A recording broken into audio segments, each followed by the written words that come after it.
estando ahí sentado, la verdad que el Señor me confrontaba.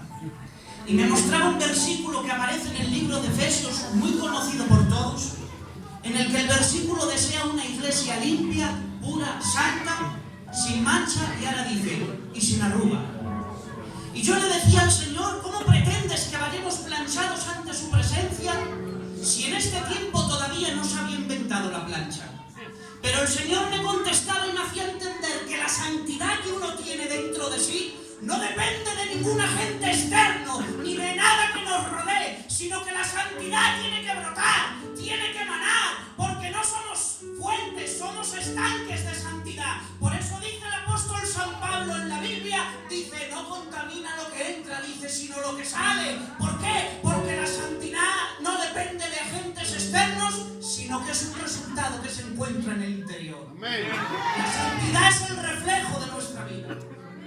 Bueno, voy a tomar 5 minutos, con permiso del pastor y de mi dirigente Pablo.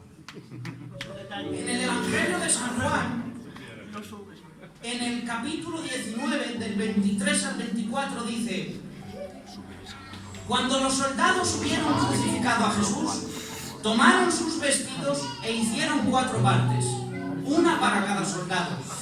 Tomaron también su túnica, inconsútil, es decir, tejida de una sola pieza, de arriba abajo.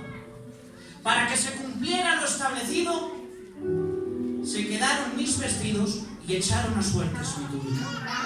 Que la palabra de Dios sea glorificada. Amén. Antes de nada, aclarar que algo inconsútil es algo que no tiene costura. Todas las piezas de vestir que había en la Biblia tenían costura. Pero solo había una, la túnica de Cristo, que era una túnica inconsútil, es decir, sin costura, tejida de una sola pieza, de arriba abajo.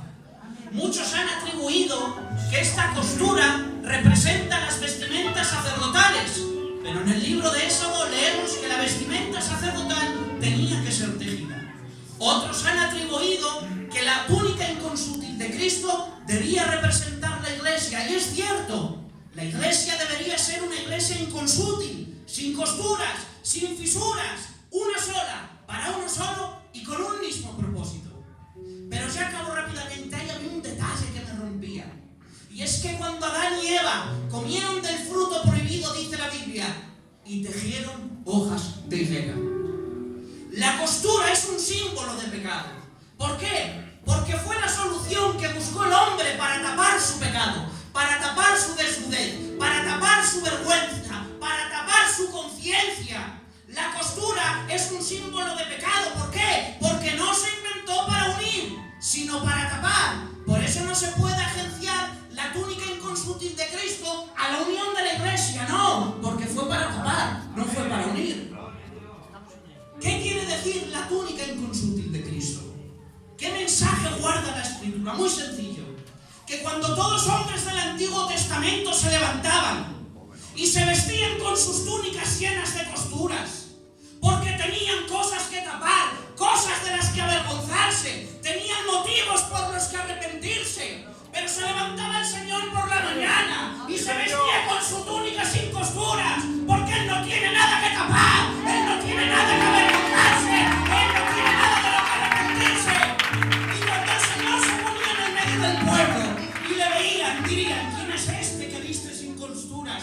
Pero no se daban cuenta en que ellos vestían con costuras porque estaban llenos de pecado, porque tenían cosas que tapar, porque tenían cosas de las que avergonzarse. Pero Cristo no tenía nada que tapar. Por eso la túnica inconsútil de Cristo no es más, y no es más que un testimonio de su santidad.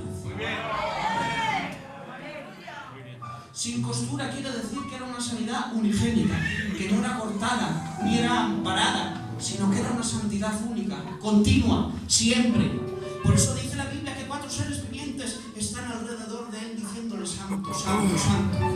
Porque dicho sea de paso, dice la Biblia, dice 4 seres vivientes, dice llenos de ojos, dice por delante y por detrás.